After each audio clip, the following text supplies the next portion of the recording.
सुप्रभात बच्चों। तो चलिए आज आपका जो कक्षा 6 है उसका जो पहला अध्याय अ, एक कविता है। कविता का नाम है प्रार्थना। इसका आज हम प्रश्न उत्तर करेंगे, ठीक है। तो प्रश्न उत्तर मैं बताऊंगी और आप लोगों को लिखना है, मैं लिख कर नहीं बताऊंगी, ठीक है। तो आप सोचिए, ध्यान से सुनिए, फिर उसका प्रश्न उत्तर लिखिए खुद अपने से, ठीक है। तो पहला आपका अभ्यास प्रश्न में है बोध और विचार बहुविकल्पी प्रश्न। बहुविकल्पी प्रश्न आपको पता है, पिछले कक्षाओं में आपने किया है। मतलब 4 उत्तर दिए होंगे, आपको सही उत्तर का चयन करना है, ठीक है। तो ये पहला प्रश्न है, प्रस्तुत प्रार्थना में कवि किसका प्रेमी बनने की कामना करता है। तो आपका जो ये 4 उत्तर दिया गया है उसमें क्या है। जो पहला क है, जो हमेशा महान रहने वाला हो। ख, जो सौंदर्य और सत्य से पूर्ण हो। ग, जो मानव की भलाई का पर्याय हो। घ, उपर्युक्त सभी। तो ये जो क, ख और ग में दिए गए हैं सभी कविता में हैं।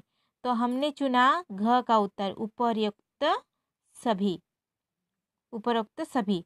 तो ये सभी उत्तर ही सही हैं, इसलिए सबको हम टिक करने के बजाय ये घ नंबर पे टिक का निशान लगाया। 2 नंबर प्रश्न है, कवि प्रकाश बनने की कामना क्यों करता है। उससे शक्ति मिलेगी, उससे संपूर्ण व्यक्ति मिलेगा, उससे भय, संशय और अंधभक्ति का अंधेरा खत्म होगा। उपरोक्त सभी। मतलब सभी ये तीनों उत्तर ही कविता के आधार पर सही हैं। तो इस पर हमने घ पर टिक का निशान लगाया। 3 नंबर प्रश्न, कवि किस प्रकार इस विश्व में नवजीवन लाने की कामना करता है। तो आपके उत्तर हैं, प्रभु से अमरता का वरदान पाकर, मानव का हितैषी बनकर, भय, संशय और अंधभक्ति को पराजित कर, और उपरोक्त सभी। मतलब ये तीनों ही क, ख और ग तीनों ही कविता में हैं। तो हमने चुना घ को, उपरोक्त सभी। मतलब ऊपर लिखे गए सभी उत्तर सही हैं। 4 नंबर प्रश्न देखिए।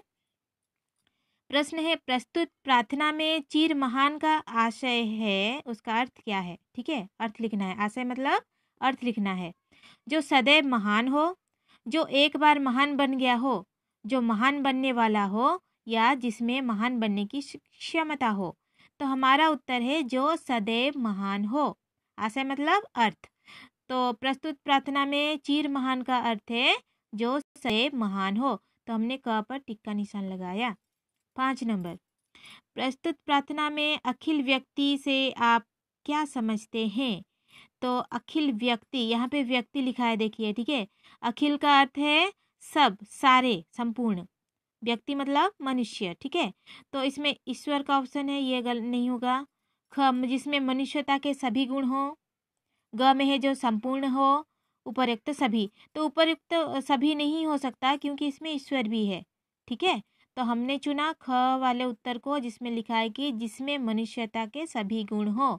अखिल व्यक्ति का अर्थ है जिसमें मनुष्यता के सभी गुण हो। 6 नंबर, विश्व में नवजीवन का विहान होने का क्या मतलब है। इसका मतलब 4 दिए गए हैं, तो देखते हैं कौन सा है। क, बिजली व्यवस्था उन्नत हो। ख, कभी रात न हो। ग, जब सभी लोग सुखी हों। घ, उपयुक्त सभी। उपयुक्त सभी हम नहीं चुन सकते क्योंकि इसमें बाकी जो क और ख में है वो उत्तर सही नहीं है। तो हमने चुना ग को, जब सभी लोग सुखी हों, यही अर्थ होता है, ठीक है। नवजीवन जीवन का विहान मतलब नए सवेरा का क्या अर्थ है इस कविता में, कि जब सभी लोग सुखी हों। तो उत्तर है ग। 7 नंबर, परित्राण कैसा शब्द है। तो इसमें 4 ऑप्शन दिए हैं, तत्सम, तद्भव, देशज और आगत। तत्सम मतलब जो शब्द संस्कृत भाषा से ली गई हो। तद्भव मतलब संस्कृत से थोड़ा सा अलग, जो हम हिंदी भाषा में उपयोग करते हैं। और ग, देशज मतलब अपने देश में ही उत्पन्न शब्द। और आगत मतलब जो विदेशी शब्द होते हैं, जो विदेश से आए हुए होते हैं, ठीक है, वो है आगत शब्द।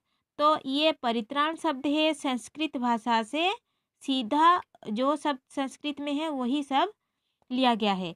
तो इसका अर्थ है तत्सम, ये तत्सम में आएगा क्योंकि यह संस्कृत शब्द है, ठीक है। और जैसा का वैसा ही हमने इसका उपयोग किया है। तो ये इसका उत्तर है क, तत्सम।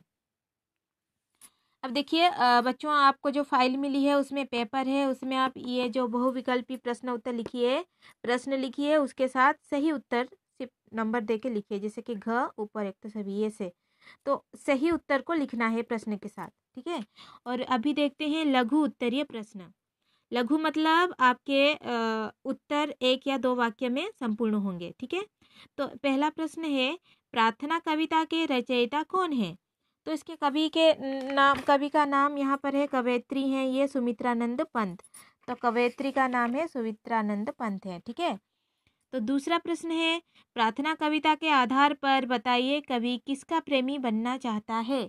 तो कविता के माध्यम से कवि उसका प्रेमी बनना चाहता है जो महान, सत्य, सुंदर और मानव कल्याण के लिए हो, ठीक है। तो आप इसे ध्यान से सुनिए और अपनी भाषा में लिखिए, मैं सिर्फ बता रही हूँ क्या करना है, तो आप अपनी भाषा से लिखिए। फिर से बता रही हूँ, कवि इस कविता के माध्यम पर उसका प्रेमी बनना चाहता है जो महान, सत्य, सुंदर और मानव कल्याण के लिए हो, ठीक है।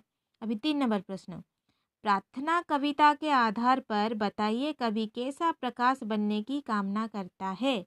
तो आप लिखेंगे, प्रार्थना कविता के आधार पर कवि ऐसा प्रकाश बनना चाहते हैं जिसमें उन्हें संपूर्ण व्यक्तित्व मिले, शक्ति मिले और भय, संशय और अंधभक्ति से वे मुक्त हो सके, ठीक है। फिर से बताऊं कि प्रार्थना कविता के आधार पर कवि ऐसा प्रकाश बनने की कामना करते हैं कि जिसमें उन्हें संपूर्ण व्यक्तित्व मिले, शक्ति मिले और भय, संशय और अंधभक्ति से वे मुक्त हो सकें। 4 नंबर प्रश्न, प्रार्थना कविता में कवि ने जीवन का सवेरा किस प्रकार ला सकेगा? तो कवि ईश्वर से अमरता का वरदान पाकर मानव का हितैषी बनकर और दुनिया से भय, संशय और अंधभक्ति को दूर करके जीवन में नया सवेरा ला सकेगा। तो ये है आपका उत्तर। आप खुद अपनी भाषा में लिख सकते हैं या फिर ध्यान से सुनिए उसे और लिखिए, ठीक है। तब तक आप इतना तक पूरा कीजिए। अगली वीडियो में हम दीर्घ उत्तरीय प्रश्न उत्तर करेंगे, ये आपका अगला है, ठीक है। तो आपका काम है ये आप पेपर में लिख लीजिए, फाइल में जो पेपर है उसमें आप लिख लीजिए और अगली वीडियो में हम ये लघु उत्तरीय प्रश्न उत्तर करेंगे, ठीक है। तो तब तक के लिए घर पर रहिए, सुरक्षित रहिए, टेक केयर, बाय।